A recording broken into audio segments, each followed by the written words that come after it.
구독, 좋아요. 예, 1부 시작합니다. 이준우 대변인 나오셨습니다. 어서 오십시오. 네, 반갑습니다. 이준우입니다. 아이, 그런데 두건을 네. 쓰시고 나오셨어요? 네. 네. 머리를 잘못 깎아가지고 좀 그 미용실 다시 가야 돼요. 그래서 약간 아, 왜? 어디 뭐 소한테 손대기가 지금 복잡한 상황이어서 일단 그래요? 비닐로 가리고 예. 이제 나중에 깔끔한 모습으로 다시 한번 멋지게 혹시 절에 들어가시려고 아니요, 산사 수행을 하시려고 그런 건 아니 아니고? 그건 아니고 지금 밖에서 제가 나와서 예. 싸워야 할 일이 많기 때문에 예. 절에는 들어가지 않고요. 예. 거리에 나와서 투쟁을 열심히 또 해야 합니다. 예. 잠깐 마침 예. 이제 영상에 신동욱 의원 나왔으니까 그 문제부터 네. 잠깐 여쭤보죠. 요즘 법사위에서 신동욱 의원이 굉장히 화력이 좋은 것 같아요. 네, 원래 신동우 의원님은 뭐 그 기자 출신 앵커 아닙니까? 네. 예, 티조 있을 때부터 굉장히 뭐 실력 인정받으신 분인데 예. 국회 오자마자 뭐 적응 기간이라든가 훈련 거치지 않고 바로 실전 투입해서 써도 손색이 없는 그런 전투력을 보여주고 있어가지고 요즘에 신동우 의원에 대한 기대감과 인기가 하늘을 찌르고 있습니다. 예. 뒤에 가보면 이제 저희가 준비한 영상들 중에 이 국민의힘 의원들이 어떻게 지금 처절하게 싸우는지 그 부분도 좀 다룰 겁니다. 국민의힘 우리가 지적도 하지만 동시에 잘하고 있는 건 자꾸 격려를 해줘야 됩니다. 그래야 싸우는 사람들이 힘을 받기도 하고 또 저렇게 싸우니까 애국 보수 진영에서 적극적으로 도와주는구나. 싸워봐야 뭐 응원해준 사람 없다 이러면 자꾸 힘 빠지니까 지적을 할 때는 날카롭게 지적을 하더라도 또 싸울 때는 적극적으로 박수 쳐주고 응원해주고 격려해주고 그랬으면 좋겠습니다. 신동욱 의원도 이제 그런 분 중에 한 분이죠. 자, 뒤에서 이제 그 의원들, 국민의힘 의원들의 싸우는 장면 살펴보는 걸로 하고 우선 좀 이제 진행되는 상황 순서로 한번 좀 보겠습니다. 어제 국회 법사위에서 법사위 국정감사 현장을 한번 가볼 텐데요. 난장판이 된 법사위이긴 했습니다만 조희대 대법원장 추미애가 이석을 맡고 그냥 강제로 앉게 했어요. 구금 상태, 감금 상태 지금 이렇게 평가가 되고 있습니다. 그러나 시작부터 조희대 대법원장은 확실하게 못을 박았습니다. 인사말 영상을 일단 짧게 들어보고 시작을 해보죠. 저는 대법원장으로 취임한 이래 오늘에 이르기까지 오직 헌법과 법률에 따라 직무를 수행해 왔으며 정의와 양심에서 벗어난 적이 없음을 분명히 말씀드립니다. 하지만 어떠한 재판을 하였다는 이유로 재판 사항에 대해 법관을 증언대에 세우는 상황이 생긴다면 법관들이 헌법과 법률과 양심에 따라 재판을 하는 것이 위축되고 심지어 외부의 눈치를 보는 결과에 이를 수도 있습니다. 이러한 점에서 상권 분립 체제를 가지고 있는 법치 국가에서는 재판 사항에 대해 법관을 감사나 청문의 대상으로 삼아 증언대에 세운 예를 찾아보기 어렵습니다. 예, 조희대 대법원장의 인사말인데 차분하지만 뼈 때리는 이야기를 했습니다. 민주당이 그간 해왔던 공세에 초점을 상당히 맞춘 내용도 있어요. 어떻게 들으셨어요? 일단 87년 헌법체제 이후로요, 이제 대법원장이 국회에 나와서 증인대 선 적이 없습니다. 그건 무슨 말이냐면은 입법부가 이제 사법부를 존중한다. 그 의미가 있는 거고요. 그리고 삼권 분립 헌법수의 정신을 입법부가 확실히 이제 국민에게 알려주는 이제 네. 그런 의미가 있는 거죠. 그런 관례에 따라서 그 사법부 수장이 이제 증언대 선 적이 없었습니다. 만약에 어떤 사법부에 문제가 있다고 해서 사법부 수장을 만약 국회에 증언대 세우지 않습니까? 예. 그러면 행정부의 수장도 국회에서 증언대를 세울 수 있는 거예요. 행정부 수장이 누구죠? 이재명 대통령입니다. 예. 그리고 또 국회 입법부 수장이 무슨 문제가 있으면요, 입법부 수장이 의원식 국회의장도 국회 증언대를 세울 수 있는 거죠. 그러니까 이렇게 입법부가 행정부와 사법부를 견제할 수 있는 기능은 보장된 것은 맞으나 그렇게 입법부 수장과 사법부 수장을 국회 증언대 부른 것은 완전히 다른 문제다라고 말씀을 드리는데 민주당에서는 이거를 섞어서 얘기를 해요. 견제를 할 수 있기 때문에 예. 수장을 불러서 증언대에 세울 수 있다라고 하는데 이것은 완전히 허위다. 섞어서 좀 그러니까 사법부에 대한 견제 차원에서 볼 때 사법부 수장을 그렇죠. 증인으로 세울 수 있다. 그러면 행정부를 감시하는 야당 입장에서는 행정부의 수장인 이재명을 증인으로 세울 수 세울 있네요. 수도 있는 거죠. 예. 예. 이게 그 논리대로 한다 그러면. 예. 그러니까 그렇게 하지 않는 이유가 있었던 거예요. 87년 헌법체제 이후로. 네. 근데 그런 원칙을 누가 깼다? 추미애 법사위 위원장. 그러니까 보수의 어머니가 역시 이제 기대를 저버리지 않고 네. 또 한 번 이제 보수의 이제 분기 탱천을 만들어주는 그런 계기를 마련했다라고 저는 얘기를 하고 싶고요. 예. 조희대 대법원장 했던 말씀 중에 역시 법조인답게 법적 근거를 조목조목 잘 말씀을 합니다. 왜 증언대세면 안 되느냐 이제 이렇게 얘기합니다. 국정원 감사 및 조사에 관한 법률 제8조에 뭐라고 나와 있냐면 국정원 감사는 계속 중인 재판에 관여할 목적으로 행사되어서는 아니 된다라고 딱 법에 명시가 되어 있습니다.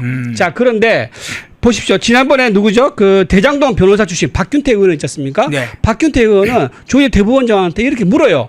지난번에 이재명 대통령에 대한 유죄 취지의 파기 환송에 대해서 아직도 옳다고 생각하느냐라고 물어요. 예. 그러니까 직접적으로 재판 결과를 뒤집기 위한 목적으로 묻는 게 뻔하게 드러난 거죠. 예. 그리고 서영교 의원에 대해서도 한덕수를 만났냐 또 물어봅니다. 그러니까 재판과 전혀 관계없는 그런 질문에서 압박을 해가지고 재판 결과를 뒤집으려는 그런 목적을 가지고 질문한 게 명확히 나와요. 그런데 이런 부분들은 국정감사 및 조사에 관한 법률 제8조를 명확하게 위반하고 있는 거다라고 말씀을 드리고요. 예. 또 이제 대한민국 헌법 제103조는요 사법권의 독립을 규정하고 있습니다. 이 부분도 근거를 들어서 이제 조희대 대법원장이 증인대에 서는 것은 적절하지 않다라고 얘기를 했었고 또 마지막으로 이번에 이제 유죄 취지 파기 환송이 몇 대 몇이었냐면 10대 2였습니다. 근데 법사위에서 뭐라고 물어보냐면 10대 2 합의할 때 어떤 대화가 오고 갔느냐라고 물어봐요. 네. 근데 그것도 답변하면 안 돼요. 왜냐?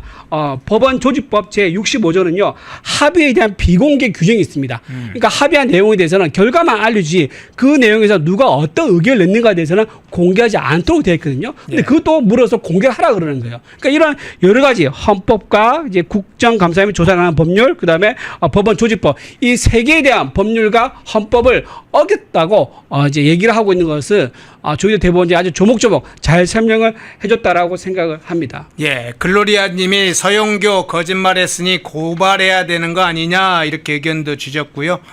김은아님은 내란당 민주당을 오히려 해산하라고 이야기를 했네요. 독수리 오영재님도 서영교 부승찬 문제를 지적을 해주셨네요. 예, 신동욱 의원님 응원하는 분들이 많은데 응원 많이 해주십시오.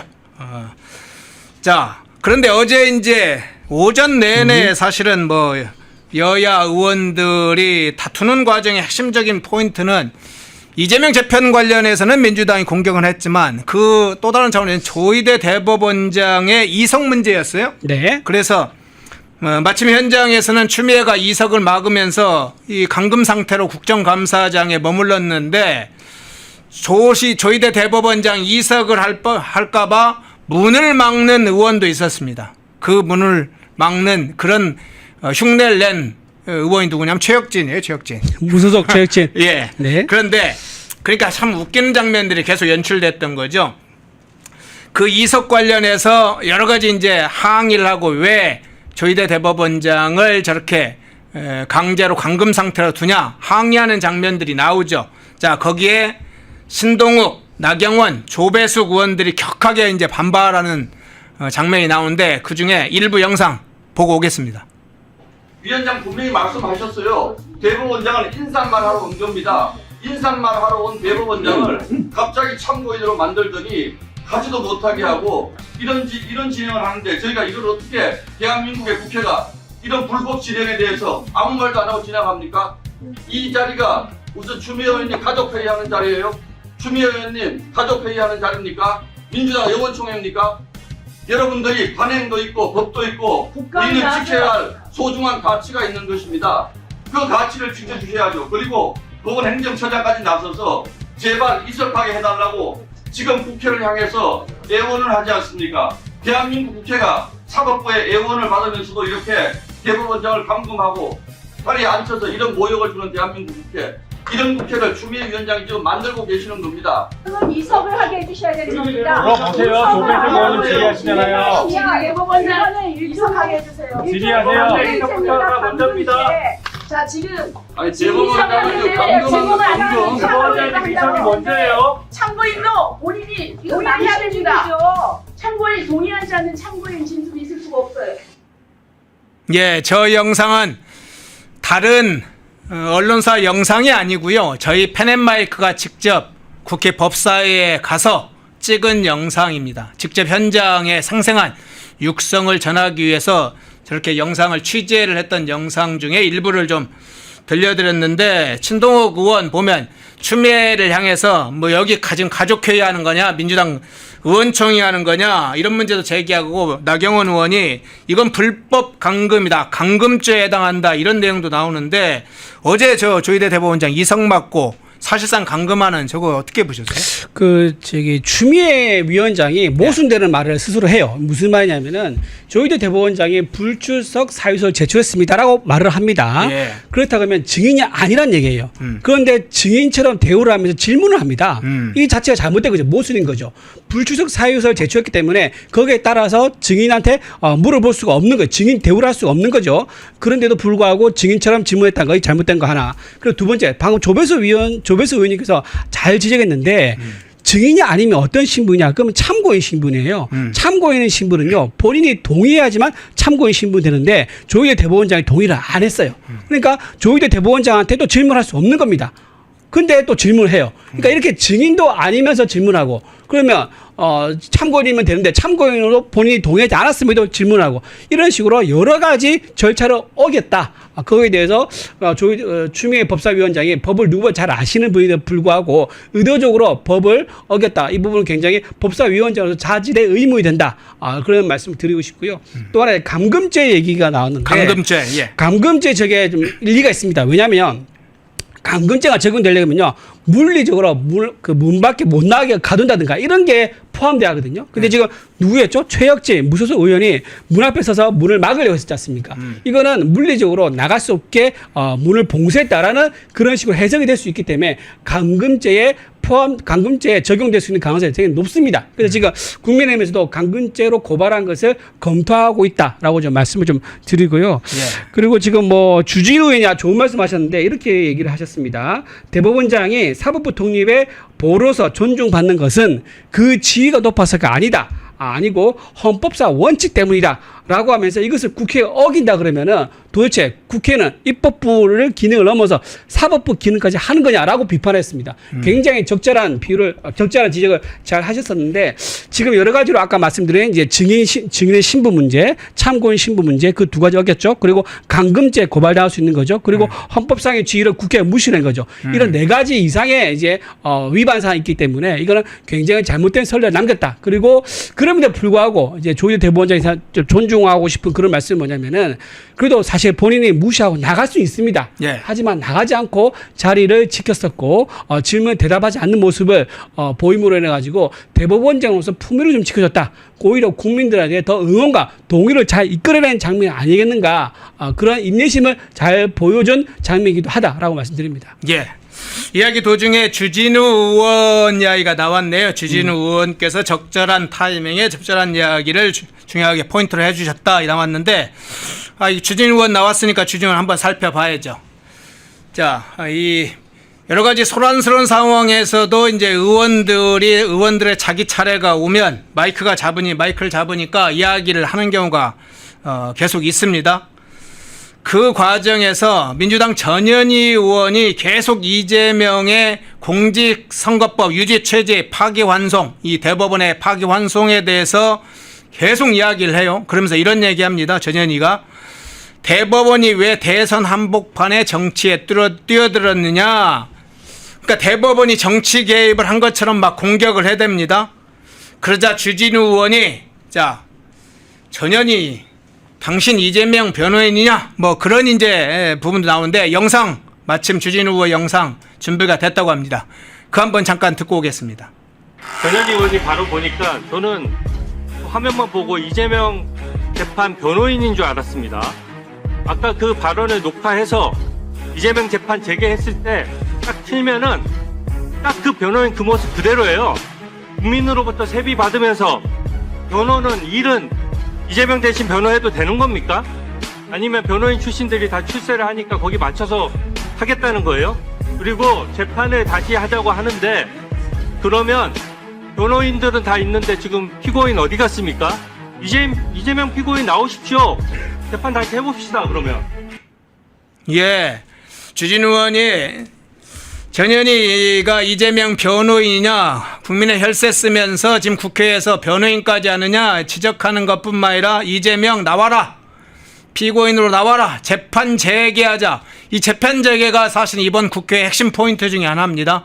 이재명의 재판을 속행해야 된다. 재개.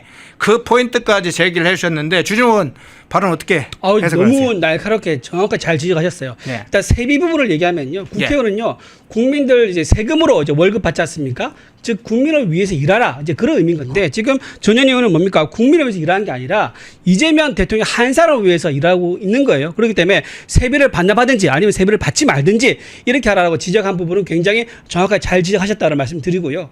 또 하나 지금 조희대 대법원장을 자꾸 국회 증인대로 불러서 하려는 이유가 뭐냐면은 네. 이재명 대통령의 유지 취지의 파괴 환송에 대해서 잘잘못을 따지겠다. 거기에 대한 이제 그 결정에 대해서 어떤 과정에 따라서 그렇게 결론을 냈느냐, 그 과정을 따져보겠다는 거 아니겠습니까? 그렇다 그러면 국회 또 우리도 할 수 있는 거죠. 이재명 대통령이 그렇게 무죄라면 우리도 그럼 국민의힘에서 이재명 대통령 피고인 이재명 대통령을 불러서 무엇이 잘못인지, 증거가 무엇인지, 진술이 무엇인지 이런 것들 따져서 우리도 그러면 유무죄를 따져보겠다라고 할 수 있는 거예요. 똑같은 겁니다. 네. 자기들이 재판 결과를 따져보겠다 하는 것처럼 우리도 그러면 이재명 대통령의 유무죄를 따져보겠다. 그래서 피고인 이재명 대통령 국회에 나와라라고 얘기를 한 거예요. 좀 굉장히 잘 지적했다라고 말씀을 좀 드리고요. 여기서 또 하나 이제 최혁진 의원이 했던 것 중에서 좀 굉장히 좀 지적 아니할 수 없는 게 네네. 최혁진이 조금 뭐 이야기하고 싶은 인물은 아니지만은 어제 행동이 아주 비정상적인 행동 그렇죠. 너무 많이 해서 평가해야죠. 네, 맞아요. 굉장히 좀 무례하고 참 황당한 행동하셨는데 이분이 뭘 하셨냐면은 그 도요토미 히데요시 있지 않습니까? 네. 저기 나오네요. 사진을 이거를 이제 영상 이제 합성한 겁니다.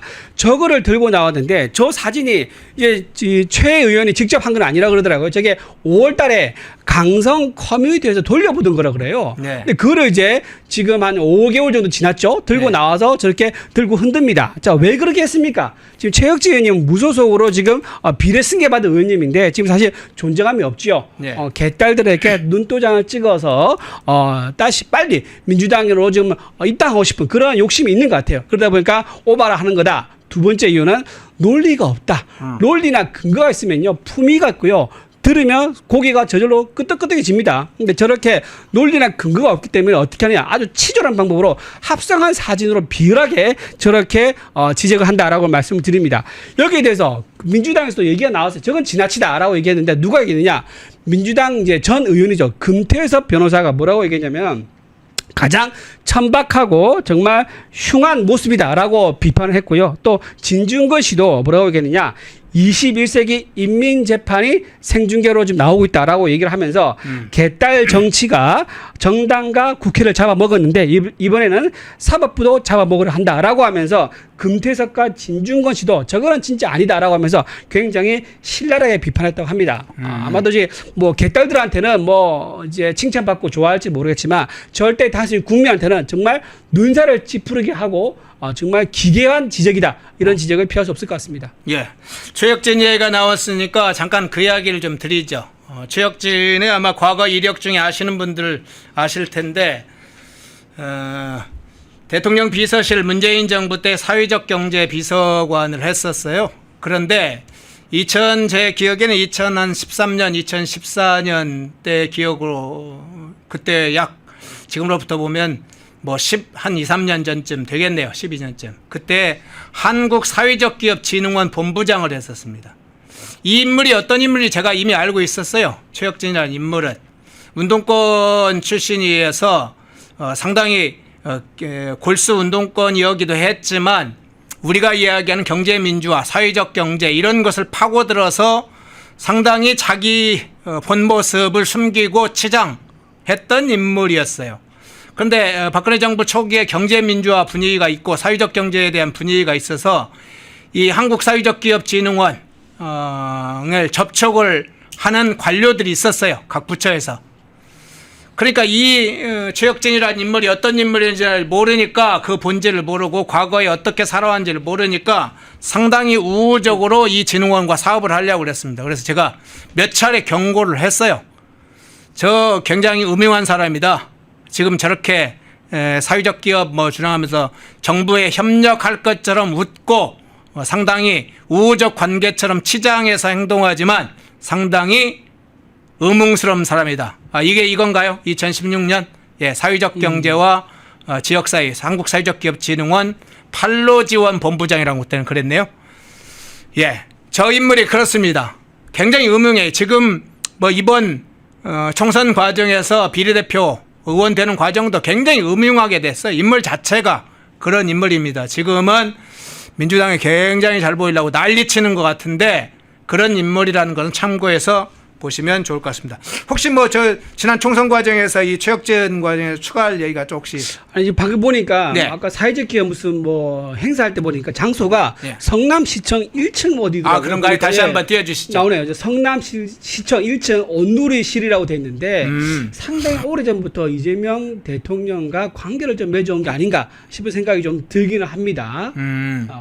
그렇군요. 성남시하고도 아마 저런 관련된 여러 가지 아카데미도 하고 그러는 거 보니까 김현지 이제 지금 부속실장이죠. 예. 그분하고도 그럼 상당히 좀 인연이 되지 않았을까 싶어요. 왜냐하면 저렇게 시민단체 운동 활동을 하셨는데 김현지 비서관도 예.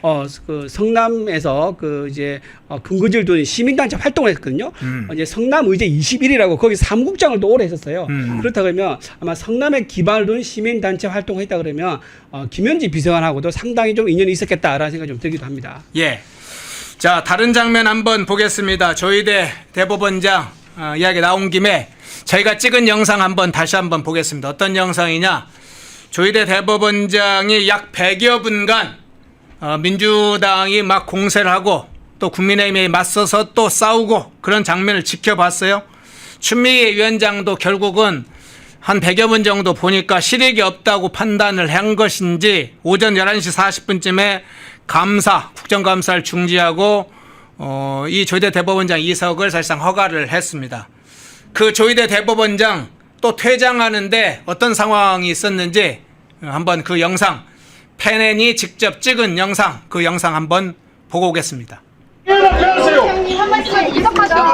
대법원장님 한 말씀. 대법원장님 이성환자입니다. 자, 한 말씀 오늘 의혹에 대해서 어떻게 생각하시는지 한 말씀 좀 부탁드립니다. 지휘사 맡고 가세요. 저건 정말로 치욕스러운 장면 이렇게 평가해설 문제가 아니고 완전히 대한민국이 난장판이 됐다는 것을 그대로 보여주는 겁니다. 지금 뭐 기자들하고 섞여서 조희대 대법원장을 공격하려고 하는 세력들이 저 안에 지금 있는데 국회에서 경호원들이 뭐 하는 겁니까? 저건 저런 일이 있을 수가 없습니다.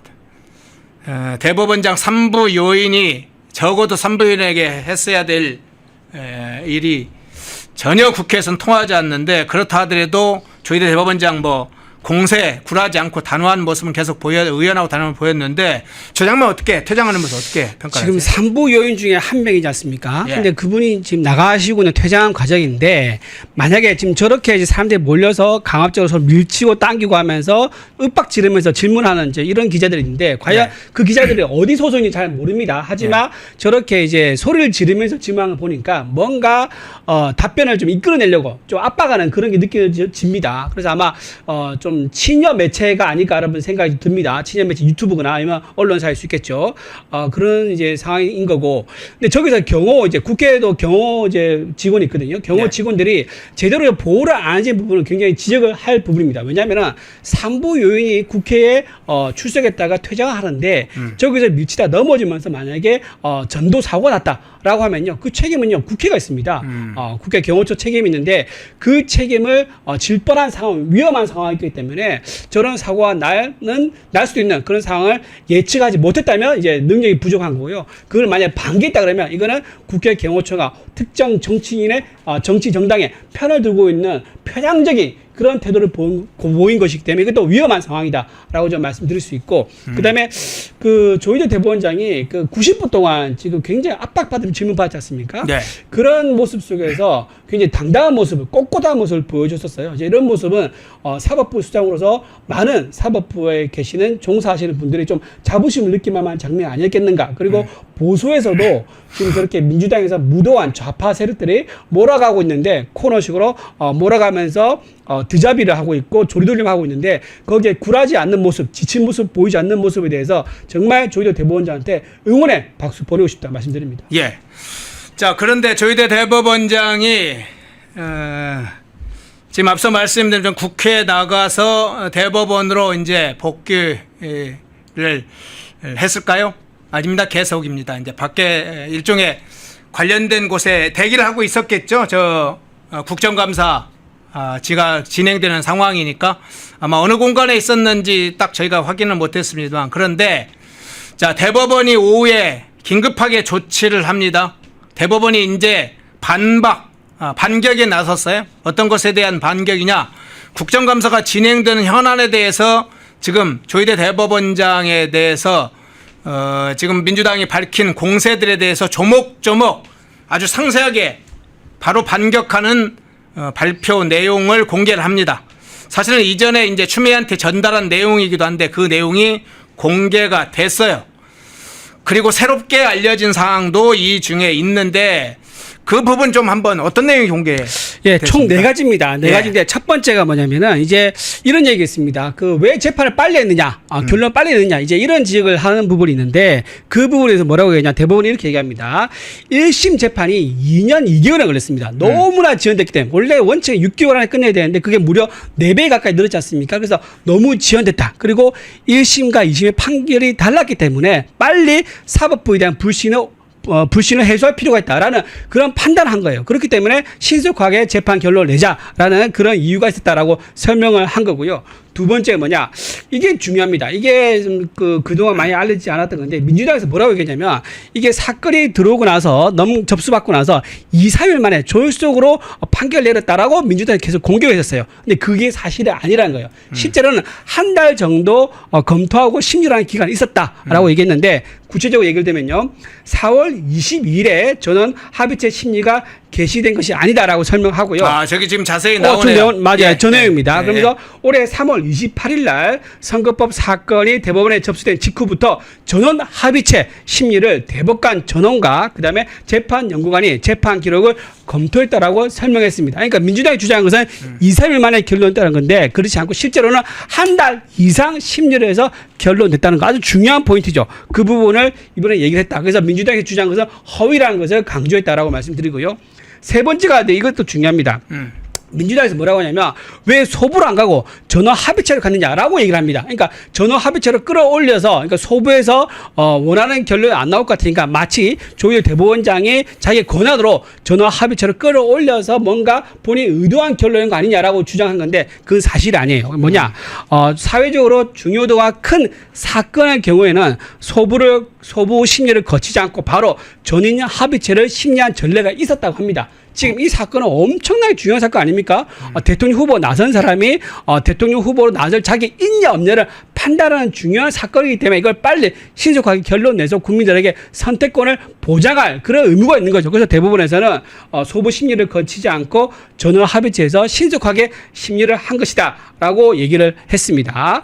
또 마지막 네 번째입니다. 이거는 이제 일방적으로 이제 뭐냐면 이거는 그 전원 합의체 기일 지정하는 것을 조희대 대법원장이 일방적으로 자기가 마음대로 기일을 정했다라고 민주당이 주장하고 있는데 그게 사실이 아니라는 거예요. 재판 합의 기일을 정할 때는 대법관 전원들의 의견을 취합해서 협의해서 거치도록 결정하고 있습니다. 따라서 그 절차에 따라서 대법원장이 독단으로 결정한 게 아니라 대법관 전원과 협의해서 기일을 정했다라는 것을 또 소명을 했습니다. 자, 이렇게 크게 4가지가 소명됐는데 이걸 누가 소명인지 아세요?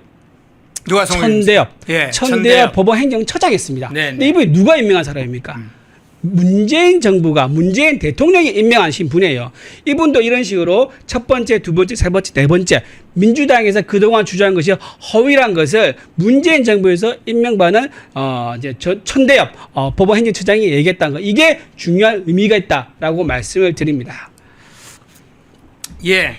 좀 중요한 포인트 중에 새롭게 알려진 사항도 있는데요. 그간에 이제 언론에서 보도도 그렇고 민주당이 주장한 것들 중에 이 대법관의 전원 합의체가 언제부터 실제로 자료가 회복이 돼서 됐느냐 이건데 그간에는 4월 22일 이후로 알려져 있는데 그래서 며칠 만에 뭐 전원 합의체에서 결정을 했다. 그 며칠 만에 어떻게 그 방대한 사건 기록을 봤냐 그랬는데 그게 아니고 대법원의 사건이 구동본을 넘어오자마자 3월 말 3월 28일부터 바로 대법관 전원이 자료를 보고 전원 합의를 사실 합의체 운영을 시작했다. 새롭게 알려진 사항이네. 또 하나는 조희대 대법원장이 전원합의에 넘기기 전에 소부에 갔다가 전합으로 갔다고 그간에 알려졌는데 그게 아니네요. 처음부터 전원 합의체에서 이미 심의를 했었다. 소부를 거친 적이 없다. 소부한테 그걸 심리하도록 한 적이 없다.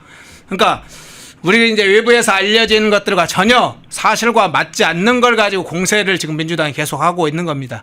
우리가 모르는 것도 있었던 것이죠. 그런 게 새롭게 확인됐네요. 조금 다른 주제가 있어서 이 문제를 조금 약식으로 줄여야 될 것 같습니다. 어제 국회 법사에 있었던 조희대 대법원장 관련된 국정감사 문제를 좀 짧게 줄이고요. 자, 지금 아주 중요한 현안은 양평 공무원 사건이죠. 사망 사건. 민중기 특검 팀에 의해서 그 조사 수사를 받고 극단적을 선택을 했던 그 사건 먼저 좀 살펴볼 건데요. 그 한번 이미지도 띄워주세요. 자, 어제 경찰에서 시신 부검을 했습니다. 국가수에서 경찰에 넘긴 의견이 있다고 그래요. 국가수가 이제 부검을 해보니까 타살 등 범죄 혐의점이 없다 이렇게 구두 소견을 경찰에 전달했다는 것까지는 확인이 됐습니다. 자, 최종 감정서가 나오기까지는 아주 빨라봐야 3주, 좀 한 달 이상을 걸릴 것 같다는 예상이 많았습니다. 빨라야 2, 3주. 왜 이렇게 부검 유족들이 반대하는데도 부검을 한 이유가 있네요. 빨라야 최종 감정서가 나온 데는 3주, 한 달도 더 걸린다. 자, 그것만은 아니죠. 뭐 여러 가지 이유는 있습니다만 어쨌든 이 부검을 둘러싼 문제가 특검의 외유 회한 문제하고 연관돼서 지금 여러 상황이 나오고 있는데 어떻게 보세요? 사실 이제 돌아가신 극단적 선택한 사유가 명백하고요. 유서까지 남겼었고요. 그럼에도 불구하고 부검을 했다는 것은 부관 잠시다. 두 번 죽이는 건 다름없다라고 생각합니다. 더군다나 유족이 반대 의사를 명확하게 밝혔음에도 불구하고 부검했다는 것은 굉장히 좀 적당하지 않다라고 말씀도 드리고요. 이번에 이제 유서가 21장짜리 유서가 있다 그러더라고요. 지금 아직 공개는 안 됐고요. 예. 그리고 이제 그 전에 한 장짜리 이제 메모가 있습니다. 자필 메모이죠. 그렇죠. 자필 메모죠. 그 메모 내용을 좀 말씀드리면 좀 충격적입니다. 뭐라고 했냐면은 이날이 이제 메모를 쓴 날이 그날 이제 새벽에 귀가하고 나서 새벽 3시쯤인가 이 메모를 썼다 그러더라고요.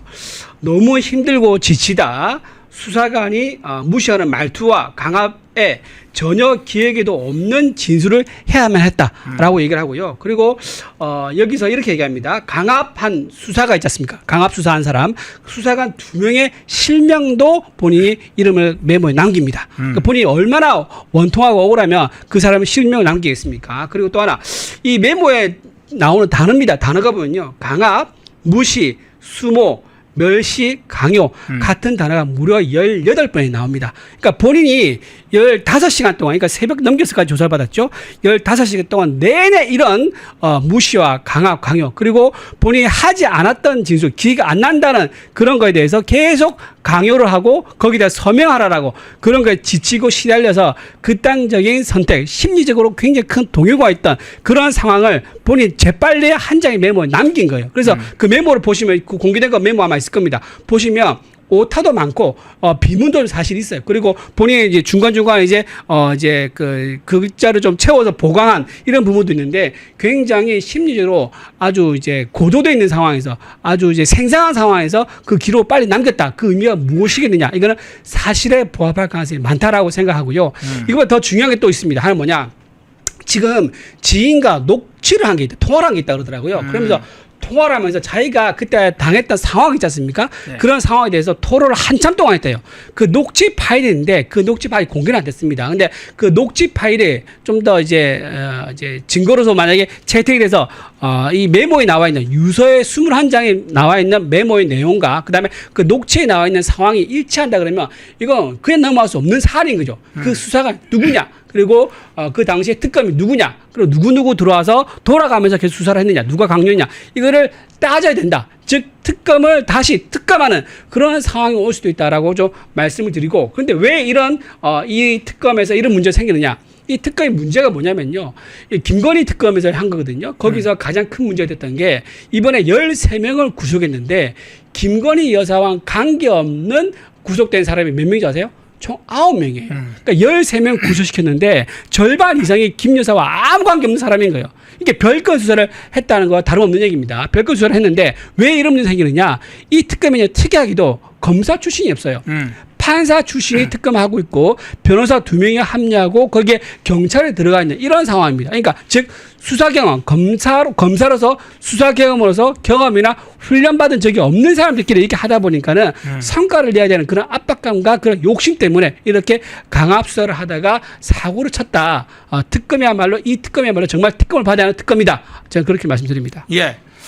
자, 마침 이제 자필 메모도 이야기를 하고 유서도 있으니까 유서 문제를 잠깐 한번 좀 살펴볼게요. 유족들이 강하게 항의를 했고 이제 여론이 굉장히 급속하게 경찰의 조사에 대해서 비난이 쏟아지자 경찰이 이제 유족들을 만나서 유서를 열람한 후에 일부 사본을 전달했다고는 합니다. 제공을 했어요. 지금 이제 전체 사본은 21장짜리 분량인데 그 내용의 일부 내용을 확인한 보도에 의하면 특검의 강압 수사에 대해서 상세하게 기록돼 있다. 자필 메모, 한 장짜리 자필 메모에 뿐만 아니라 이 21장짜리의 유서에 상당히 강압 회유 수사와 관련된 자세한 기록이 담겨 있다. 이런 보도가 나왔어요. 아직 유족이 공개를 않고 있고 여기다 지금 말씀하신 것처럼 지휘 녹취록도 좀 있습니다. 근데 경찰은 지금 대체적으로 유서가 나오면 바로 공개를 하는데 이건 공개를 왜 안 하겠다고 하네요? 그렇죠. 이게 아까 말씀드린 것처럼 한 장짜리 그 내용 정도면 아마 공개를 바로 했을 겁니다. 실제 공개됐죠. 예. 근데 21장이 되면은요, 아마 육하 원칙에 따라서 굉장히 구체적으로 자기가 어떻게 10시에 출석을 했고 시간대, 그러니까 타임 테이블별로 해서 새벽 1시 15분까지 어떤 일이 있었던 거를 상세하게 아마 적었을 가능성이 많다. 그리고 한 장짜리 메모를 제가 보니까는 굉장히 이분이 꼼꼼한 스타일이에요. 공무원이다 보니까 역시 꼼꼼하게 이제 묻어나는데 네. 21장이면 사실상 첨가하면서 보충하면서 거의 40장 분량의 내용이 들어가 있을 겁니다. 그러다 보니까 이런 생생한 메시지, 그러니까 본인이 극단적인 선택하기 직전에 남긴 메시지는 진실일 가능성이 높죠. 그리고 허위로 써가지고 했다기보다는 마지막 이 세상에 남기는 메시지이기 때문에 진실에 부합할 가능성이 많다.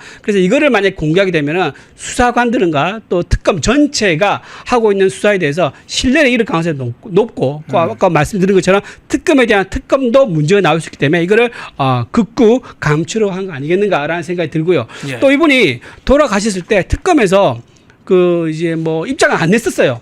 며칠만 낸 줄 아세요? 3일만 했어요. 3일 만에.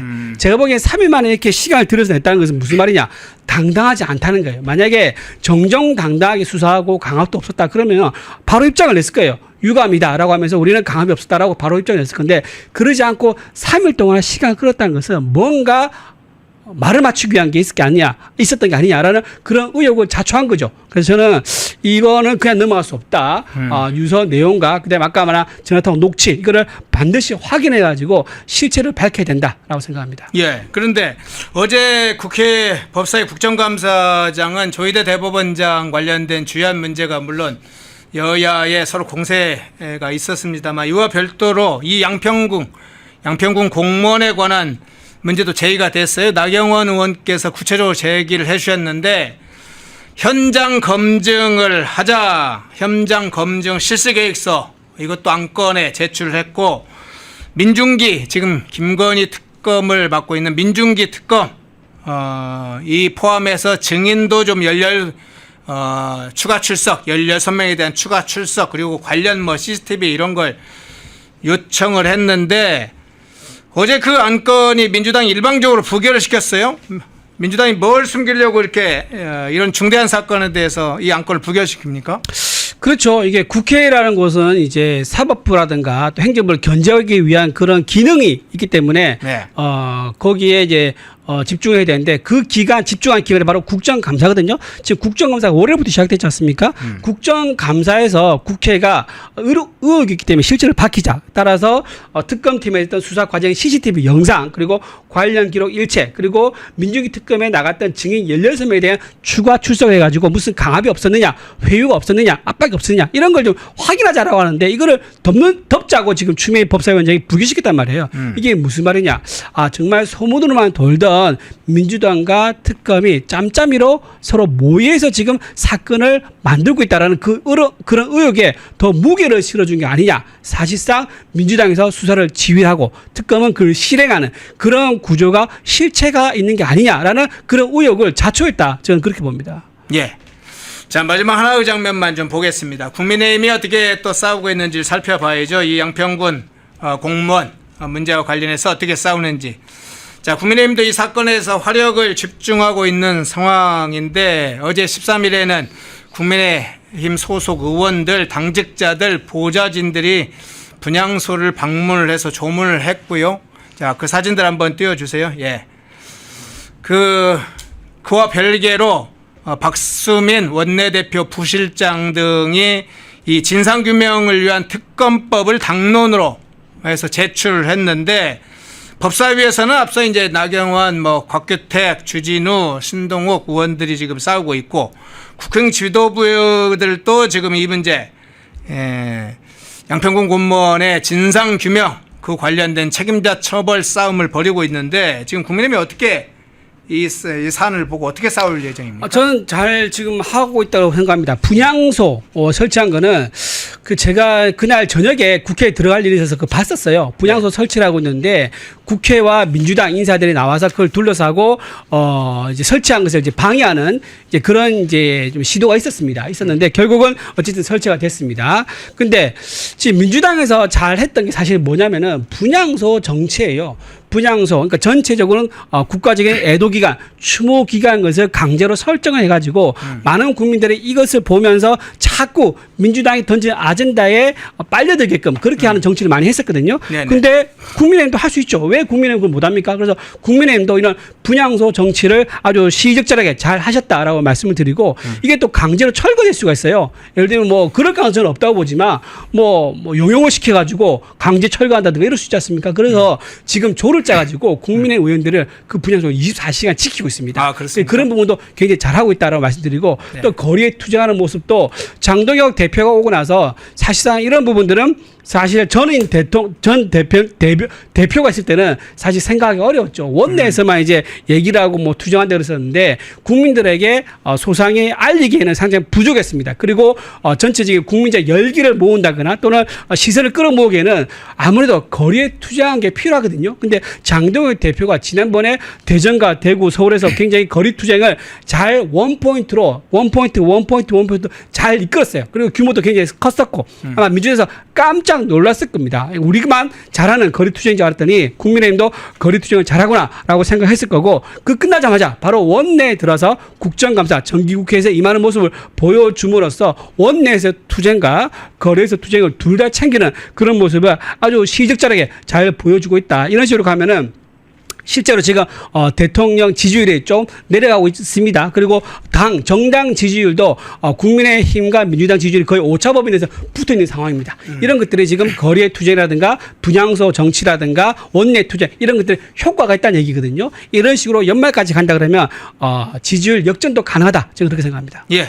자, 1부에서 아주 핵심적인 두 주제 국회 법사위를 통해서 본 조희대 대법원장 관련된 국정감사 에서 나타난 장면들, 팬이 지금 직접 찍은 영상들, 그리고 양평군 공무원 사망사건에 관한 진상규명, 책임자 처벌 관련된 주요 현안을 좀 다뤄봤습니다. 이준우 대변인이었습니다. 고맙습니다. 네, 고맙습니다. 펜앤마이크와 광동이 함께 준비한 구독, 좋아요. 예, 김현지 관련된 문제를 시작할 건데요. 자, 일부 김기형 대변인 나오셨습니다. 어서 오십시오. 안녕하세요. 예, 김현지 문제로 시작을 해보죠. 그 중에 먼저 주진우 의원이 어제 이 김현지 실장 관련해서 김용 전 민주연구원 부원장 이 체포 당시의 체포영장 관련된 것이 김현지에게 전달됐다. 체포영장 불법 유출 사건인데, 자, 주진우 의원이 어쨌든 기자회견을 통해서 아니고 국정감사장인가요? 기자회견이죠. 네. 발표를 했으니까 그 장면 먼저 보고 오겠습니다. 김현지 부속실장이 이재명 대표의 형사사건 컨트롤 타워였다는 정황이 점점 사실로 입증돼 가고 있습니다. 김현지 부속실장은 김용 전 민주연구원 부원장 사건에도 깊숙이 관여되어 있습니다. 김용이 검찰의 체포영장으로 체포됐을 때 김용의 변호를 맡은 이상호 변호사는 김용의 체포영장을 몰래 김현지 보좌관에게 보낸 것으로 보입니다. 올해 7월 7일 조은석 특검은 윤석열 전 대통령의 변호인이 구속영장을 유출했다며 대대적으로 언론에 밝히고 변호사를 피의자로 수사했습니다. 같은 잣대가 적용되어야 합니다. 김용 부원장의 체포영장을 유출하고 이를 받은 김현지 대통령 부속실장과 또 이상호 변호사도 엄중히 수사해야 합니다. 자, 김현지가 불법적인 체포영장 유출 관련된 사건에 개입했다 하는 것이 드러났는데, 네. 그 의혹이 제기가 됐어요. 어떻게 해석을 하세요? 그러니까 이재명이 이제 예능을 찍었을 때 그 공군적 국민들의 공군을 사니까 김민석 총리가 하는 말이 뭐였냐? 대통령은 1인 다역을 내야 된다. 네. 그런 얘기를 했잖아요. 그랬죠. 제가 볼 때 1인 다역을 진짜 열심히 하는 사람이 따로 있습니다. 보니까 김현지라는 사람인데, 이게 우리가 어제 그제부터 나왔던 게 뭡니까? 대북 송금 관련해서 이화영의 불법 대북 송금은 대법원에서 유죄 확정 판결이 났습니다. 빼박이죠. 그래서 재판 과정에서 어떤 얘기가 나왔냐면, 이화영의 변호인들이 이화영의 유죄는 이재명의 유죄라고 했습니다. 본인들이 얘기한 거예요. 언론이냐 아니면 국민의힘에서 얘기한 게 아니라 본인들이 얘기했습니다. 그러니까 빼박인데, 사실상 거기를 보니까 그 변호인 전에 있었던 설주한 변호사한테 김현지가 전화를 4-5통 했다는 거 아닙니까? 텔레그램으로 전화를 해서 물었다는 겁니다. 검사가 뭘 질문했느냐, 그리고 이화영이 뭐라고 대답하느냐, 그리고 이재명 관련해서 뭐 얘기가 있느냐, 하나하나 물었다는 겁니다. 이거 관련해서 보면 공범 관계인데 공범이 뭐라고 얘기하는지를 김현지가 설주한 변호사를 통해 가지고 듣고 보고했다는 거잖아요. 사실상 보고했겠죠. 자기만 알 리는 없잖아요. 그렇죠. 그러니까 그거는 뭐냐, 위증교사나 사실상 증거 인멸의 가능성이 크다고 보는데, 요거 한 것뿐만이 아니라 김용이 또 등장하지 않습니까? 이재명을 둘러싸고 최측근이라고 할 수 있는 사람이 김용, 정진상, 그리고 이화영, 이런 사람들입니다. 그런데 여기에서 이제 김용이 등장하는데, 김용은 어떤 거냐? 대선 불법 자금이거든요. 그럼 돈의 수혜는 또 누구겠습니까? 이재명에 갈 개연성이 크잖아요. 당연히. 그래서 대선 자금일 가능성도 맞습니다. 있고요. 그렇기 때문에 김현지가 이 부분 또한 주시하고 있었다. 그러니까 이재명을 둘러싸고 문제가 있는 여러 가지 사법 리스크에 대해서 그거를 현미경처럼 들여다보는 사람이 누구냐? 컨트롤 타워를 했던 사람이 누구냐? 김현지라는 걸 알 수 있잖아요. 영장을 어떻게, 김용의 영장을 김용의 변호인이 김현지한테 갖다 바칩니까? 갖다 바치고 그러면 이재명이 보겠죠. 그러니까 이재명 대표가 예전에 뭐가 있었냐면, 김용 이거 관련해서 이제 변호인들이 있는 텔레방이 있었거든요. 그랬죠. 거기에 또 자기가 글을 남기기도 했습니다. 그러네요. 그러니까 결국 뭐냐? 생각해 보십시오. 나는 돈 받은 게 아니고 내 측근이 불법 대선 자금 관련해 가지고 정치 자금 관련해서 뭔가 문제가 있을 거라는 게 있으면 나는 선을 긋는 게 맞잖아요. 아니, 나는 받은 게 없는데 내 측근이 받았다? 그럼 이거 문제, 화를 내야 돼요. 그런데 그게 아니라 그 변호인과 뭔가 짝짝꿍을 할 개연성이 있을 단톡방에서 뭔가 얘기를 했다. 이것 또한 문제인 거잖아요. 그러니까 결국 이건 단순한 건이 아닙니다. 그리고 심지어 지금 좀 이후에 또 나겠지만, 이재명이 가장 아킬레스건이 됐던, 제가 볼 때 그게 법정에서 정의가 실현됐으면 지금 이재명이라는 사람이 대통령이 될 가능성이 없었던 게 있습니다. 그게 뭡니까? 친형. 이재명의 아버지, 이재명의 친형이 이재선 씨인데 이재선 씨를 친형을 정신병원으로 강제 입원시키려고 했던 시도가 있었잖아요. 그런데 그게 경기도지사 토론회 때 내가 그런 적 없다고 얘기를 했거든요. 근데 그게 어떻게 됐습니까? 그런 사실은 맞아요. 근데 2심에서 벌금 300만 원으로 해서 이 사람이 그냥 속된 말로 날아갈 수 있는데 대법원에서 토론은 즉흥적이기 때문에 그런 거짓말을 할 수 있다. 뭐 큰 거짓말, 작은 거짓말, 뭐 적극적, 소극적 이런 궤변을 하면서 즉흥적이기 때문에 이거는 죄가 안 된다 해서 그게 무죄가 됐습니다. 근데 그걸 했던 재판관이 권순일이거든요. 50억 클럽에 되는 사람입니다. 그러니까 거기에서 문제가 됐는데 여기에서도 김현지가 등장한다. 왜냐? 친형의 그 담당 의사한테 이재명 당시 시장이 만나자고 했다는 거예요. 근데 그 이후에 김현지가 또 전화를 내서 이것저것 얘기하면서 친형이라는 사람은 정신 상태가 안 좋다. 그런 얘기를 했다는 겁니다. 그러니까 결국은 이 일련의 상황에 있을 때 이재명이라는 사람이 가장 껄끄러워하고 짜증나고 뭔가 눈에 가시가 되는 친형 문제까지 김현지가 개입을 했다는 거잖아요. 그 한번 영상을 보고 오겠습니다. 그러면 실제로 그걸 폭로했던 사람이 있는데 성남시의원을 했던 이기인 격신당 지금 사무총장을 하고 있죠. 한 방송에 유튜브 방송에 나와서 김광일 유튜브죠. 나와서 그 내용을 폭로를 했습니다. 마침 그 얘기가 나왔으니까 앞서 김용의 체포영장 관련된 내용과 함께 지금 친형 이재명 친형 이재선 선생의 정신병원 강제 입원에도 김현지 개입했다. 그 장면 한번 보고 오겠습니다. 이재명 성남시장이 고 이재선 씨 때문에 스트레스를 받고 이 사람은 정신병이 있다라고 주장을 하면서 과거에서부터 조증약을 먹었다라고 그때 당시 재판에서 이재명 시장이 증언을 했었거든요. 그랬었죠. 그게 이제 용인 효자병원의 백기주 전문의일 텐데 백기주 전문의가 그 해당 재판에 나와가지고 조증약이 아니라 우린 수면제 약을 줬습니다. 무슨 소리십니까? 그리고 제가 만났던 이재선 씨는 그러니까 백기주 씨 입장에서 제가 만났던 이재선 씨는 문제가 없어 보였습니다. 무슨 정신병입니까? 라고 하면서 그때 당시에 백기주 전문의가 뭐라고 재판장에서 증언했냐면 2010년에 이재명 시장이 전화와가지고 이재선 씨 때문에 골치 아프니까 한번 만나달라라고 해서 정확하게 기억한다라고 하면서 그 다음에 뭐라고 얘기했냐면 수차례 김현지 씨한테 전화가 왔다. 그때 당시에 자 보세요. 이재명 성남시장이었었고 그때 당시 김현지 씨는 비서관도 아니었고 성남의제 20일 사무국장 내지는 성남시민 참여자치연대 내지는 시민모임의 사무국장 간사 시민단체의 일원이었어요. 근데 왜? 마지막에 왜 근데 왜네요. 이재명 2010년 11년 그 사이인 걸로 알고 있는데 그 관련된 이 부분을 제기한 분들은 2010년이다 이렇게 이야기를 하고 재판 과정에서 이재명은 2012년이라고 계속 고지를 합니다. 날짜 그 연도에 따라서 뭔가 다른 부분을 맞추기 위해서 이재명이 2012년으로 주장하는 걸로 그건 참고를 하시고요. 어쨌든 2010년 또는 11년경으로 보이는데 이재명의 성남시장 시절과 김현지가 성남의제 20일 사무국장 할 때 그 시점인데 왜 근데 왜라는 게 붙었어요? 가족 공동체 아니 가족 공동체가 운명 됐어요? 공동체 아닙니까? 네. 아니 가족도 아닌데 친형 문제를 가장 이재명이 어떻게 보면 아니 오죽하면이 아니라 어떻게 이런 일이 있습니까? 친형을 강제 입원시킨다. 어디에? 정신병원에.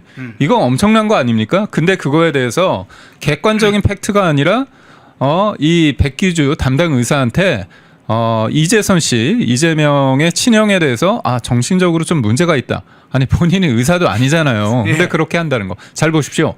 아주 민감한 영역들입니다. 지금 대북송금도 이화영이 유죄를 받았기 때문에 이재명 대통령이 유죄받을 성이 너무 큰데 그리고 또 정치 자금 관련해서도 그 수혜자가 이재명이 될 수 있고 또 친형 문제도 이 문제가 결국은 경기도 지사 관련해서 토론회 때 그리고 자신의 친형을 강제 입원시켰다는 게 굉장히 큰 얘기잖아요.